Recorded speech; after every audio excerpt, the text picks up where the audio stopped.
B'Shus Yeshiva Shlita and Hoas Yeshiva. It's always really very, very special. I find it amusing to say that I come to give chizuk, I come to get chizuk, because I see Baruch Hashem, as was mentioned, the incredible nachas we have from our Tamidim, and Baruch Hashem, the overall Avrohom of this unique Makom Torah is palpable. And I must say that the welcome that I get always makes me want to come back, because Baruch Hashem, the Achnas Yisrael is very special.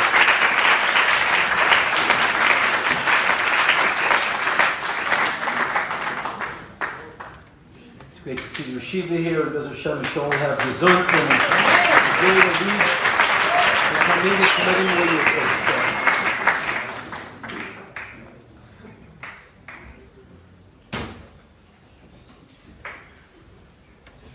You know, how one is greeted, how we interact with one another, the midos that we represent, the haga that we have, somehow in today's world is sort of seen maybe as icing on the cake. It's really not sort of seen in many places as literally the bread and butter of what it is to be a Ben Torah.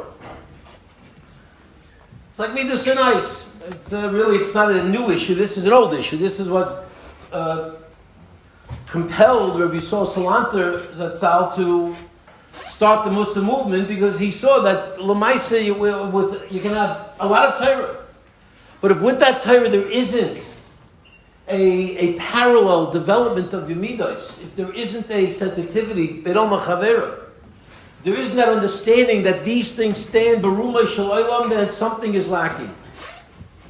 So much so that the Rabbi Yonah says, incredibly, it's almost a frightening statement, but this is Rabbi Yonah's Torah Sinai. There's nothing to argue.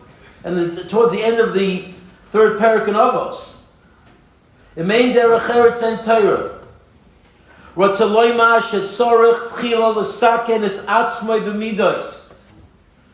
Person needs to work and fix himself up, not completely, because the Olam Rishonim, he says in the earlier piece, can only happen when you have Torah to understand how the midos have to be represented. But shetzorech tchila l'saken es atzmai b'midos ubezet tishkan ha'Torah lov. You want Torah to rest upon you. You want to be the receptacle, the base kibble for Torah to be able to allow to transform you the way we know it's able to do.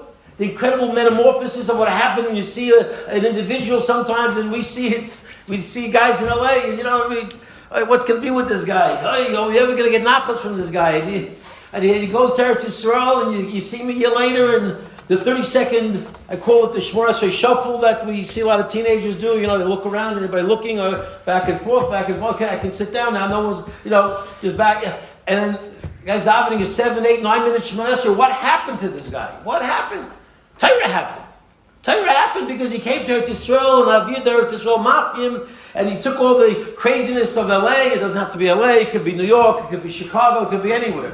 Okay, we don't have a monopoly on.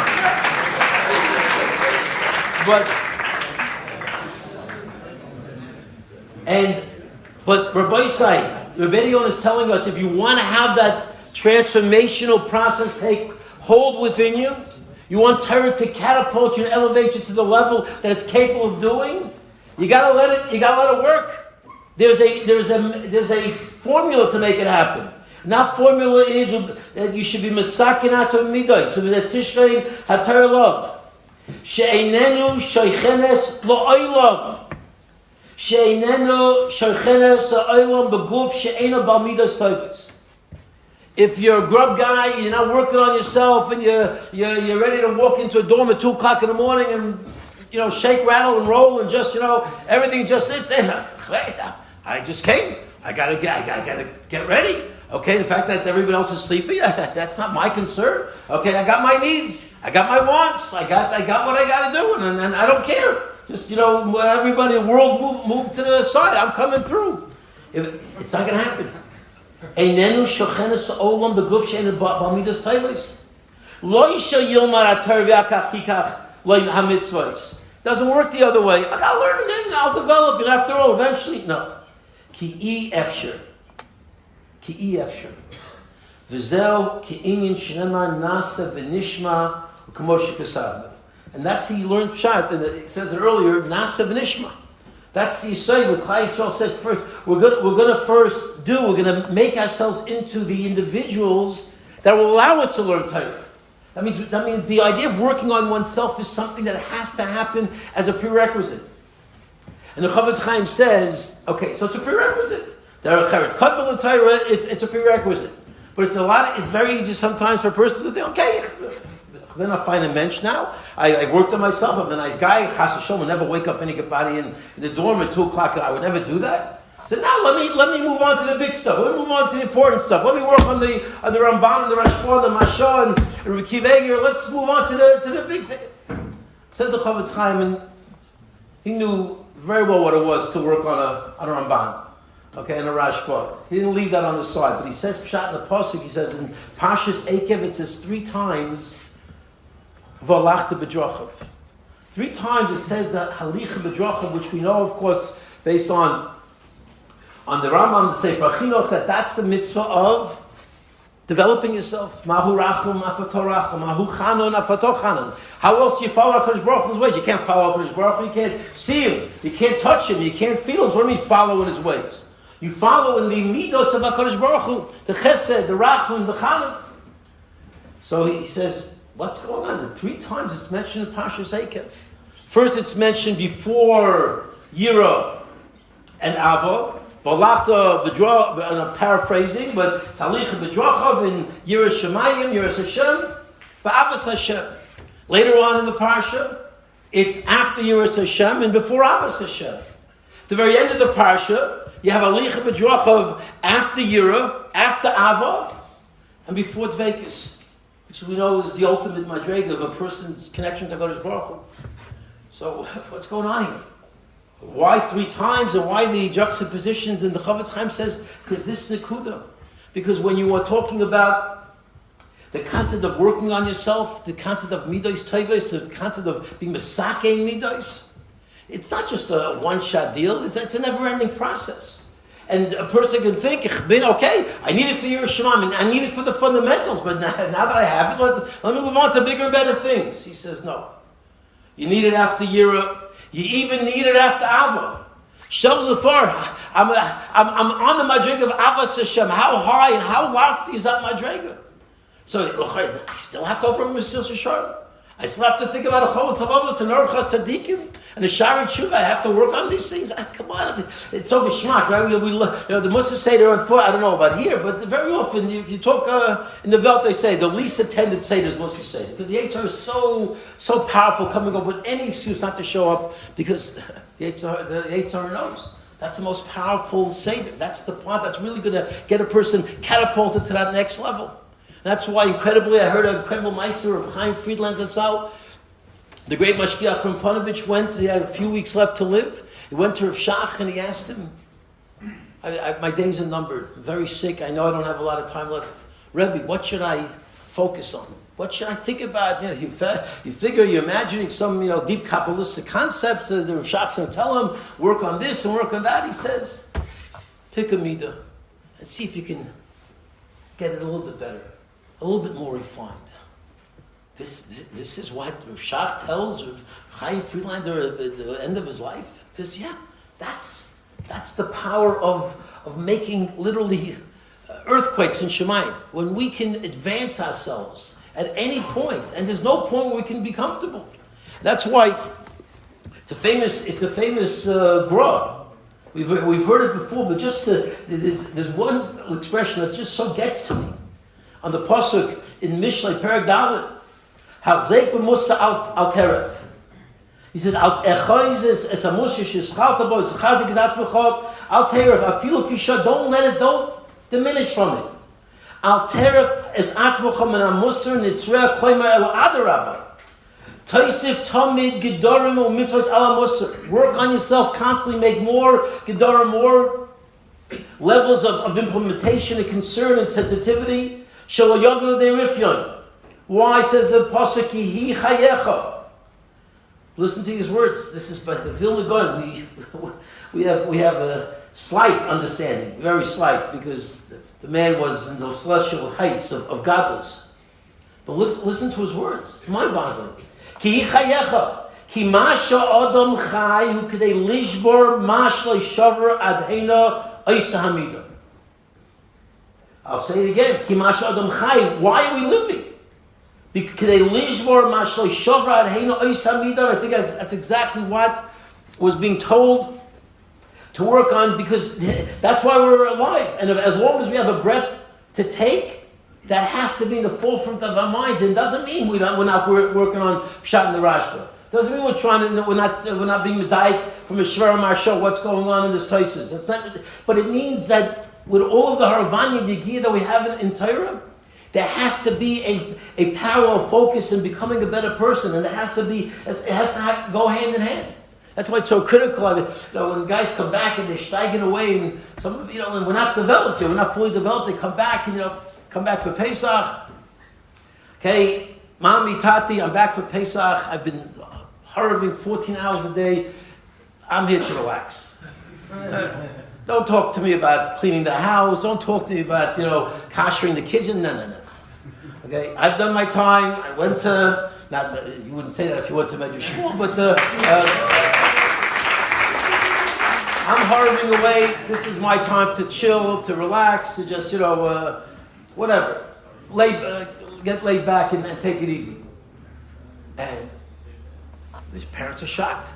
They really are shocked, because I thought when you're learning in your yeshiva and you're growing in Torah, and I hear such great reports, and this is what you come back and you tell me that Kibbut Avim falls by the wayside.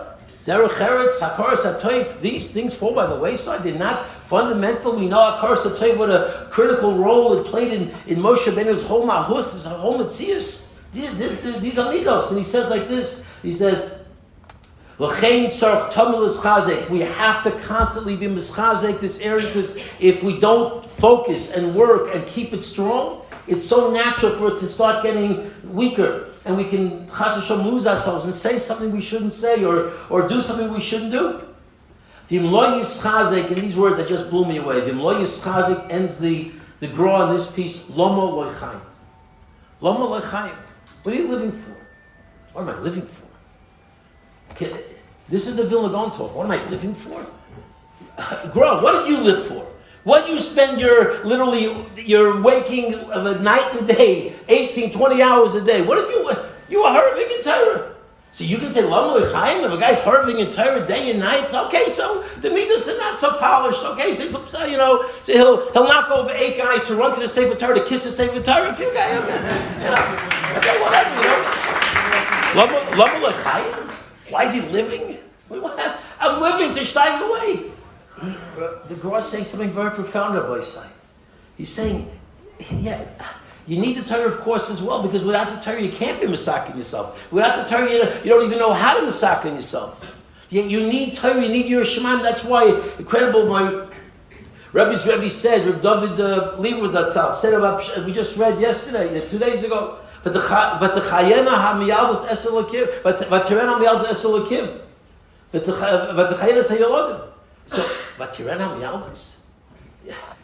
You have to fear God not to kill a baby. V'teren ha'miyalus. I mean, this is shit from poor. They had motherly instincts. These were incredible people, sweet and sensitive and caring. That's who they were. That's what a woman is naturally. A mother is naturally. You ask a mother to kill a baby, she doesn't kill a baby. It requires your shemayim. And the answer is, if you want to do the act in the most deepest and most profound level, you want to do it the way that HaKadosh Baruch Hu wants to do it. It can't be coming from a moralistic point of view. I'm naturally a nice guy, so I'm going to be nice because that's the way HaKadosh Baruch Hu made me. That doesn't work. That's not good enough. Our midos have to be rooted in V'teren ha'miyalus esel lakim. It has to be rooted in your shemayim. It has to be rooted in developing a sense that there's HaKadosh Baruch Hu in the world, and that will take us to another level. It's a level of what HaKadosh Baruch Hu enlightens us to what we're capable of. That's why Rabbi Chanan, a very famous Rabbi Chanan Wasserman, shows up and goes to Berlin, some kind of a rabbinic meeting, and he's talking to Talmidim there in the late 20s, early 30s. And, Germany at this point is still the bastion of culture and science and music and such wonderful developments of intellect and seemingly culture and behavior and proper etiquette and all the other things. Germany, everything is so pristine and precise, right? And he He says, aren't you proud? Aren't you impressed? And he says, no, something doesn't smell right here.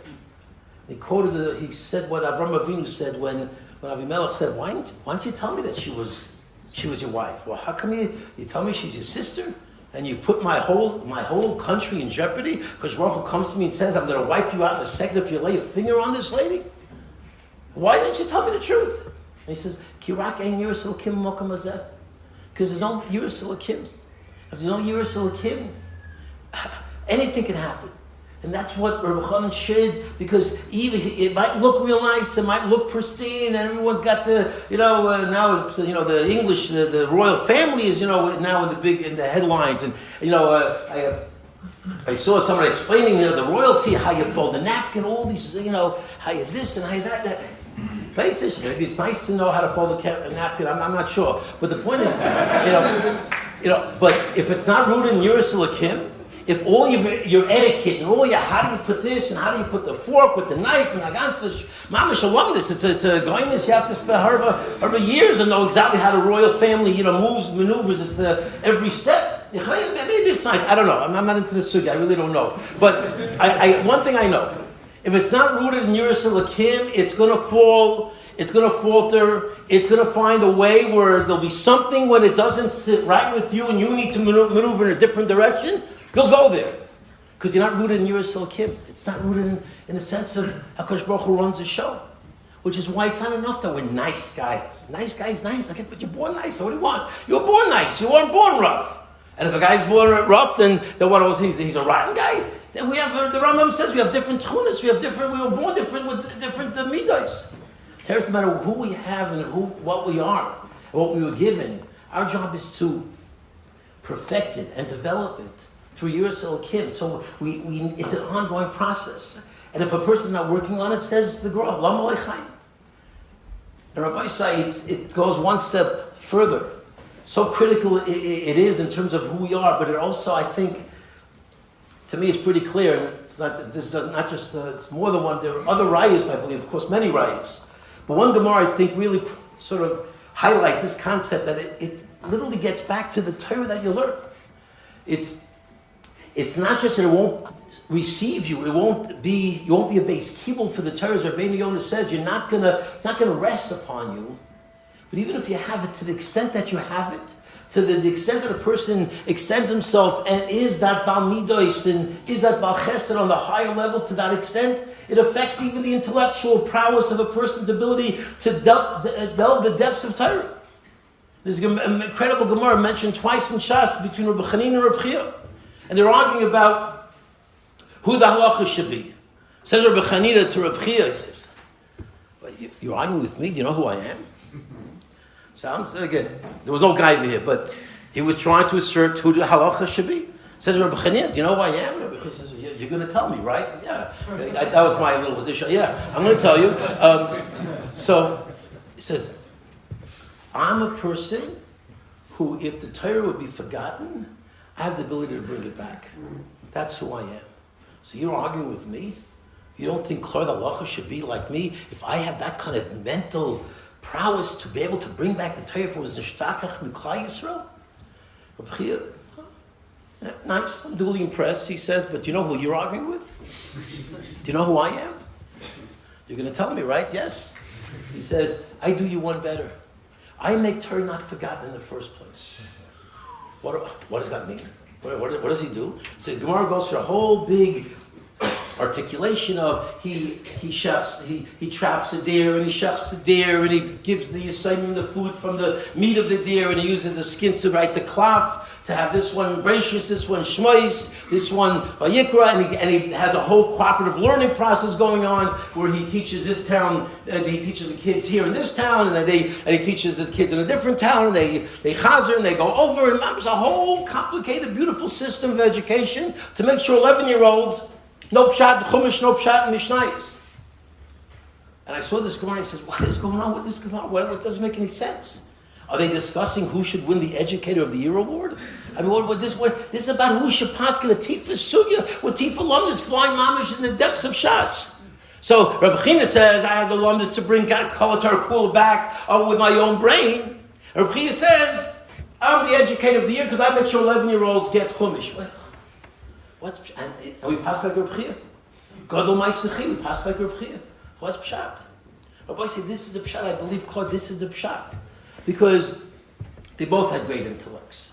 They both were high level people. We know it's malachim. Come on. But what's the difference? Who are you going to paskin like? Who's going to be the determination of being masik shmai talib the hilchasa? It's that person with the extra chesed, with the extra avos Yisrael, who extended himself to make sure that Torah is not nishtachach miklal Yisrael, to be b'payel, that person who's going to secure Torah for future generations. So when it comes to the real meat and potatoes, at the end of the line, who is the one who's going to be closest to truth? Who's going to be the one with Torah rests upon that individual to the extent where we can rely on their psak even more than the great Rabbi Chanina? It's Reb Chia. Because he understood in his development, and they're both balamidos, they both were wonderful, they both were tzaddikim, but Gadol Ma'asechim. He extended himself that much more. So Rabbi said, if you look at him almost from a self-serving point of view, right? Who doesn't have a tremendous cheshek to grow in Torah? To be that person who understands that Rashbo, can figure out pshat in the Rashbo, could say the chiddush that will open up the sugya. Who wouldn't want to? We wouldn't give anything for that ability. You know what? When we work on ourselves and we're more sensitive and we're more kind and we go back home and we say to our parents, I could use a little rest. I put in some amazing zman, but whatever you need. Whatever you need. Maybe we're not necessarily in the most excited mood to cash out kitchens, a lot of work, but you know what? Wow. Gadol Ma'asechim. That's going to make the difference. Just on a personal note, 1979, I already did my time in California. The Yeshiva Zatzal Rebbenach Leibowitz says to me, Avrohom, Mamash the night before this night, it was right after Eretz Yisrael, we were here for a year in Eretz Yisrael, the Chavetz Chaim Yeshiva came, and he calls me up the night before and he says, Avrohom, are your bags packed? Bags packed, Rabbi, what do you mean? He says, you're going to Los Angeles. Rabbi, I did my time. I did 9 months in LA. I did my time in LA. And I was so pumped up after you're in Eretz Yisrael, getting ready for Baba Kama. You got to go to... So I spoke to him, I really didn't have much of a cheshek to go. I went with a wonderful person. There was only 2 of us. Mamash, I remember Hanukkah when we took the metal off the tops of the sodas. That was our menorah. Mamash was sitting there in a ganz fine dormitory would make this look like the Waldorf Astoria where we stayed. Anyway, and he said, Avrohom, and I sort of pushed back a little bit, and he says, Avrohom, trust me, you're not going to lose. I get emotional when I think about it. It's the yard site today for my mother-in-law, it's a mishpacha. My mother-in-law was, the word should be Bez Hashem, the aliyah for Neshama was out to Frey the Bas, of Yosef Chaim Avram. And he said, Avram, you're not going to lose. You're not going to lose. Well, I'm not going to lose. I'm learning with one guy. I'm leaving a base medrash of 200 guys with shur, with pilbushur from the yeshiva, from the shuzah, from the yeshiva. I'm not going to lose.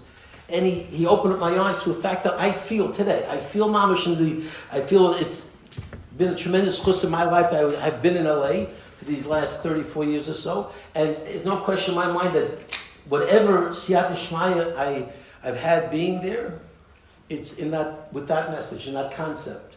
Because at the end of the day, you do the right thing and you help out a community. And if a good old door paskins, this is what you got to do. This is what you got to do. And you're not going to lose because that's the Ratzon Hashem. It's all about doing the Ratzon Hashem and extending yourself. And he basically gave me an incredible matana by insisting that it's the right thing to do. Don't worry, Avram, you're not going to lose. And Baruch Hashem, it's so true what his words came to fruition. So Rabbi says, if we extend ourselves, we're not losing. We're not diminishing from our time. If that's a Ratzon Hashem, that's a Ratzon Hashem. And I'll just end with one story, an incredible story. It could be a story you've heard before, but it's a pretty well-documented story. And actually, 2 Gedolim were the 2 involved people in the story. I remember both the names. At a point, since I don't know which one was which, we'll leave the names of the Gedolim out. There's a story about a fellow who went, Adam Chashiv had a daughter back maybe early 1900s, maybe late 1800s. He had a daughter, time for shidduch, goes into Chashiv Talmid Chacham. He was ready to support his son-in-law in learning. So he goes to a very Chashiv yeshiva and he says to the yeshiva, I'm looking for a nice son-in-law. Give me a top guy. Best guy in yeshiva. So Lakewood is tough because there are 500 top guys in Lakewood. But but here, give me your top guy. See, he says, I have two. Let me think about it. Amazing story. And he thought about it. Next day, he says to this Adam Choshev, I have this fellow Ruvain. I think he's the right guy. So, girl meets Ruvain. They go out a couple of times, whatever. Mazel tov. They make a shidduch. Gevaldik. Okay, drink a l'chaim. Make the wedding plans. As the weeks go on, Ruvain picks up that it's not the same. The sparkle in her eye, the excitement, the anticipation, it's not the same. And he finds out that Lamaisa Lashon Hara was said, shows you how the power of Lashon Hara. And the Lashon Hara was that the Yeshiva made a little bit of a mistake. And Ruvain wasn't the top guy in Yeshiva. And there was Shimon that he overlooked, and Shimon was the top guy. And this girl really should have gotten Shimon. So it starts playing, so he understood it was playing in her head, and it sort of sapped the enthusiasm.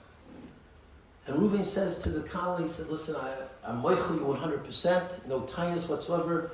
Let's break it off. You shouldn't feel you're settling. You should not feel you're settling. You need to be excited about a marriage, and therefore, let's call it a day and let's move our separate ways. And that's what happened. They broke off the shidduch. She was then soon introduced to Shimon. She got married to Shimon.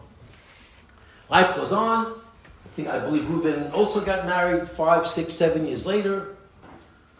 Different Rosh Yeshiva comes visiting this yeshiva and says, and Ruvain is still learning in the yeshiva, and he says, we're starting yeshiva, it's a very, very chashuv yeshiva, I need a maggid shir, a 5-decker maggid shir.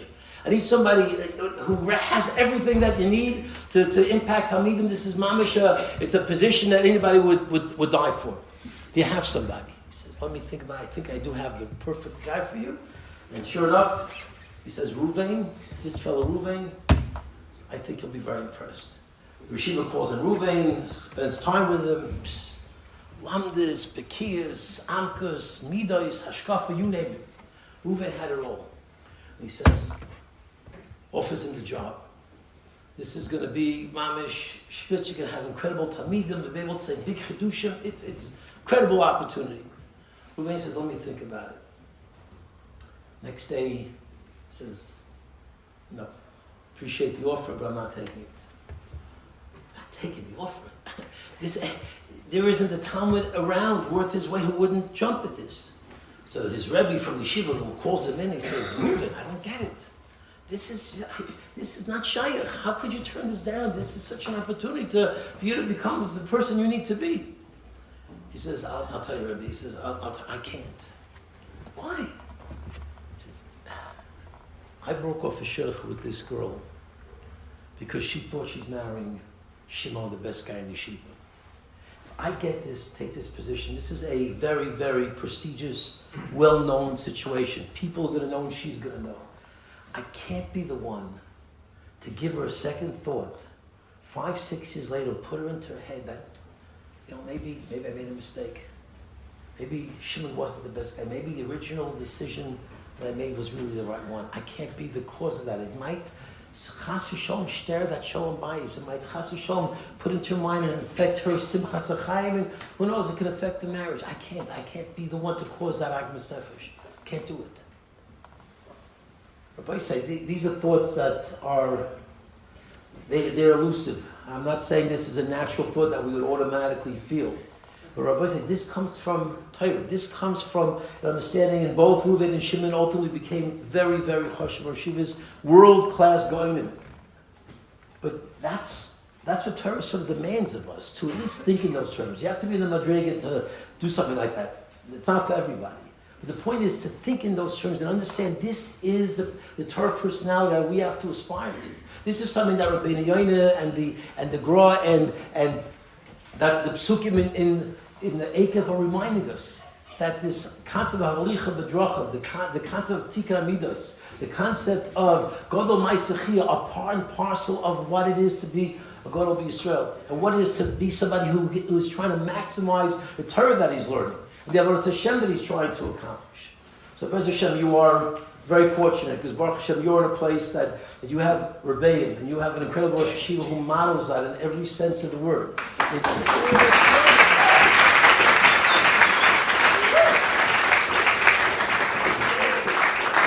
And Hashem, all of us, all of you certainly should continue to go Michal, develop yourself in the totality of the Torah personality that you need to strive for. That's Chus Hashem. All of us will be Zaycha to be as Meshach.